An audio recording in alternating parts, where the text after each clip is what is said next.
it doesn't affect politics.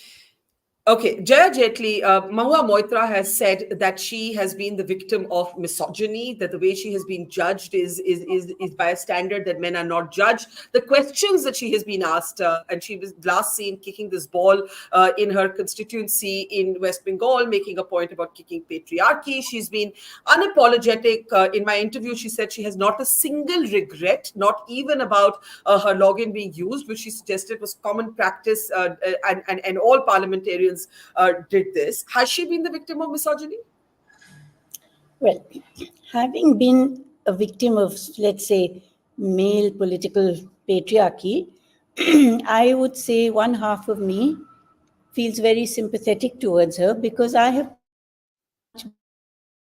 So I'm going to make a clear dividing line between women in politics, behavior of women in politics, and I'm not taking party lines at all.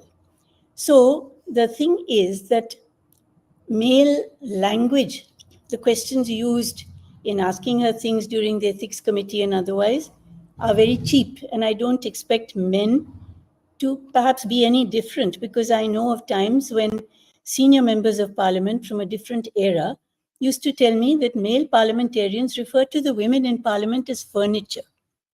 So degrading. They always, whether they say it in front of you or behind your back, they treat you as if you're just some spare adornment over there. I've had terrible letters written to me, but thank God privately. And I've written my book also about how awful it is when even this little thing like making you make tea, even if you're chairing the meeting, is something that men can't seem to get rid of. But there is also a code of conduct among any parliamentarian. And I think women particularly must keep their dignity, must be graceful, and they cannot I think Mahua is also kind of a parachute person into parliament. She does not have a political background. I believe she was in America in banking. She suddenly dashed here, and I believe from close people who know her in Calcutta, where I was recently, they said that she just wanted to be with Rahul Gandhi and be close to him and be in Congress. And then when they didn't take her, she came to the TMC, and no one in Calcutta says she's ever does anything for her constituency. At least I'm seeing her play football.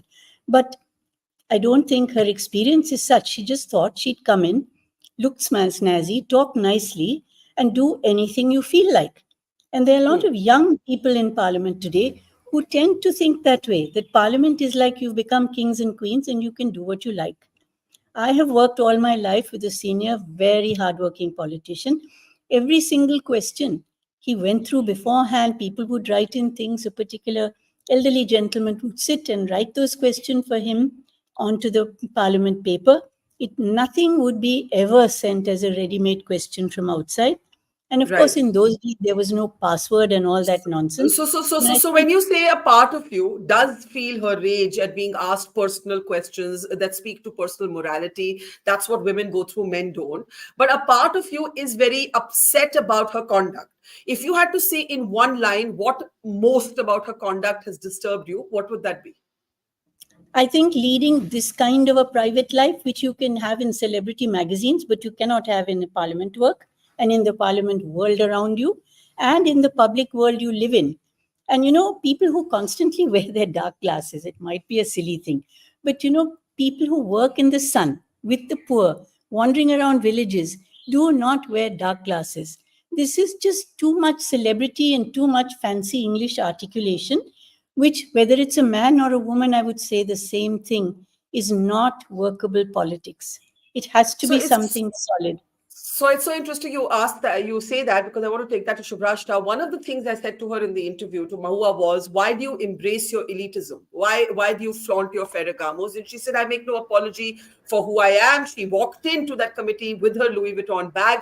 Jaya Jaitley says, male or female, that's too much celebrity, too much flamboyance. It puts people off. I noticed that Jaya Jaitley was not so outraged by the question posting issue as by a little bit of the trivialization, I'm summarizing here, that the dark glasses and the the other conduct represents. What would you say, Shubhrastha, again as a woman in politics and public life?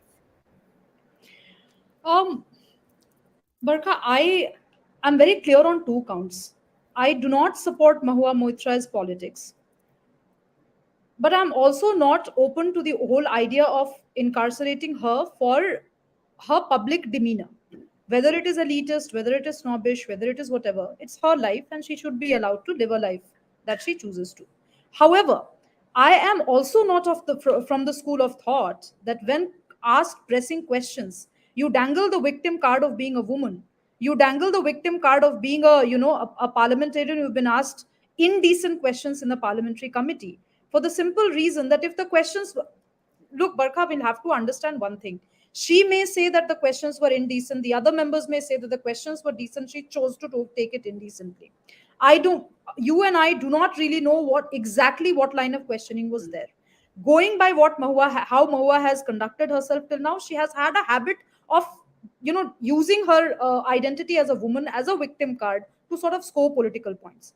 On the whole question of elitism, of course, it's her life, but let's also understand the constituency she represents.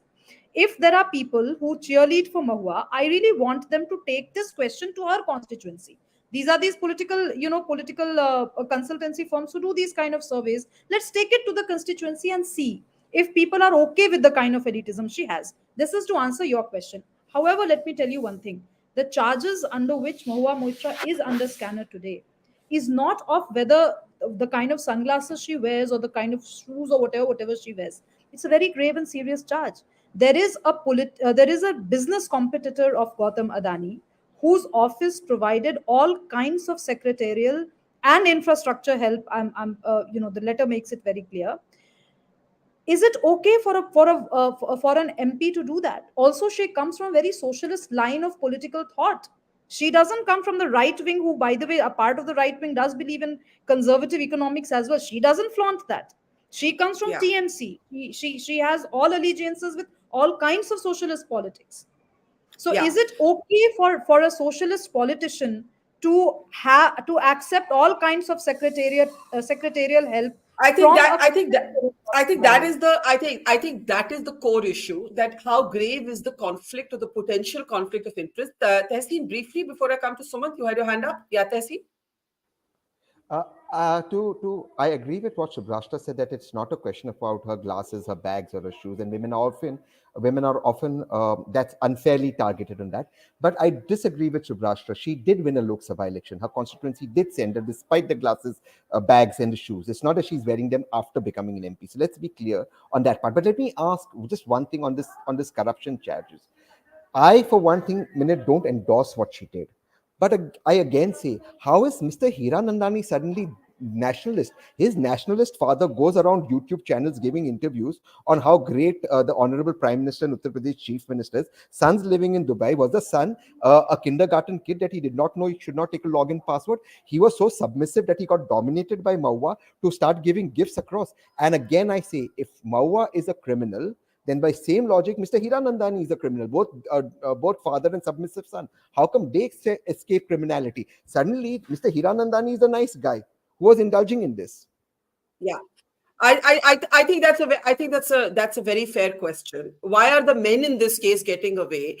Is the question. If there is a crime, there was a ex-partner who clearly knew what was happening if something bad was happening. There is Hiranandani who concedes an error of judgment. Sumanth, Mahua Moitra, in her long interview to me, said that I have done nothing wrong. There is not one thing I would do differently. Sumanth, what happens to her political brand going forward as a result of what's happening?